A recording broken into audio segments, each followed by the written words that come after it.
ఆషాఢ మాసం చివరి దశకు చేరడంతో అమ్మవారి ఆలయాల్లో రద్దీ కొనసాగుతోంది. తమ కోర్కెలు తీర్చమని భక్తులు అమ్మవారిని వేడుకుంటూ మొక్కులు చెల్లించుకుంటున్నారు. కాకినాడలో నూతనంగా నిర్మించిన కనకదుర్గ ఆలయంలో అమ్మవారిని శాకంబరీదేవిగా అలంకరించారు. దీంతో అమ్మవారిని దర్శించుకోవడానికి భక్తులు అధిక సంఖ్యలో తరలివస్తున్నారు. ఇక దీనిపై మరింత సమాచారాన్ని మా కరెస్పాండెంట్ ఉదయ్ అందిస్తారు. ఆషాఢ మాసం చివరి దశకు చేరుకోవడంతో అమ్మవారి ఆలయాలన్నీ భక్తులతో కిటకిటలాడుతున్నాయి. అమ్మవారిని వివిధ అలంకారాల్లో పూజిస్తున్నారు భక్తులంతా.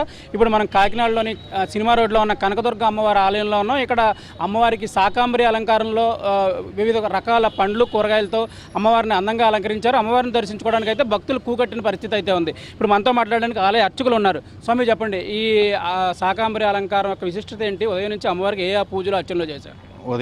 ఉదయం 5 గంటలకి అలంకరణతో ప్రారంభమైనది. ఉదయం 5ంటికి తలుపులు తీసాము. పొద్దున్నే భక్తులతో రద్దీగా మొత్తం జనంతో నిండిపోయింది గుడి అంతాను. అక్కడ పొద్దుటే కుంకుమ పూజలు, అభిషేకాలు జరిగినాయి. ఆషాఢ మాసంలో ఏం చేసినా మంచిది కాబట్టి అందరికీ ఆరోగ్యంగా ఏ అనారోగ్యాలు లేకుండా ఉండాలని కోరుకుంటూ ఈ అలంకరణ చేయడం జరిగింది. ఆలయ నిర్వాహకులు ఉన్నారు, ధర్మకర్తల మండలి సభ్యులు ఉన్నారు, వారితో మాట్లాడడం. సార్ చెప్పండి, ఇప్పుడు ఈ అమ్మవారికి ఎంత వాల్యూ చేసే కూరగాయలు అయితే అలంకరించారు?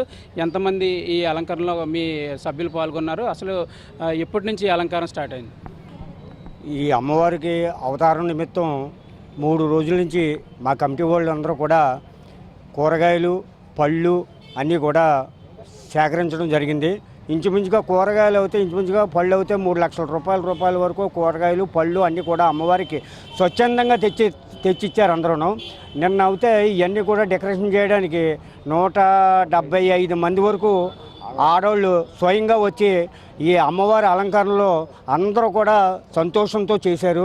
ఆషాఢ మాసంలో వర్షాలు విరివిగా కురుస్తాయి. ఈ నేపథ్యంలో అంటువ్యాధులు ప్రబలకుండా అమ్మవారికి నివేదన సమర్పించి తమకు రోగాల నుంచి రక్షణ కల్పించాలని కూడా భక్తులు వేడుకోవడం ఒక ఆనవాయితీగా వస్తుందని చెప్తున్నారు. మొత్తం మీద చూసుకున్నట్లయితే ఇక్కడ కూరగాయలు, పండ్లు, ఆకుకూరలతో అమ్మవారిని విశేష అలంకారం నిర్వహించారు. అధిక సంఖ్యలో భక్తులు అమ్మవారిని దర్శించుకున్నారు. భక్తులకు ఎటువంటి అసౌకర్యం కలగకుండా ఆలయ అధికారులు పూర్తి ఏర్పాట్లు చేశామని చెప్తున్నారు. HMT న్యూస్ కోసం వీడియో జర్నలిస్ట్ శ్రీనివాస్తో ఉదయ్, కాకినాడ నుంచి.